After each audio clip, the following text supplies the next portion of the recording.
భగవన్నామమును పలికితే ఏమవుతుందంటే ఆపద తొలగిపోతుంది. నీ ప్రమేయం లేకుండా మీద వచ్చి పడిపోతున్న ప్రమాదం ఏదున్నదో ఆ ప్రమాదమును తొలగించి రక్షించగలిగిన వాడెవరంటే భగవంతుడు ఒక్కడే. కొన్ని వేల మంది కళ్ళ ముందు చూస్తుండగా కొట్టుకుపోతున్నారు అనుకోండి. ఏదో ఆపద వచ్చింది, అకస్మాత్తుగా కొట్టుకుపోతున్నారు. అందులో ఎవడో ఒక్కడు మాత్రం కేదారేశ్వర కేదారేశ్వర కేదారేశ్వర అని అరిచాడు.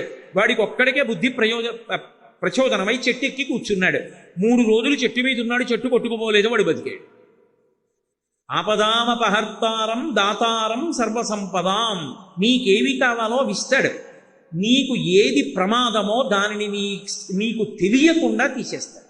శాస్త్రమును ప్రమాణంగా తీసుకుని తమ ప్రవర్తనను చక్కదిద్దుకుని అలా ప్రవర్తించి తరించి జన్మని సార్థక్యం చేసుకుని భగవంతుడు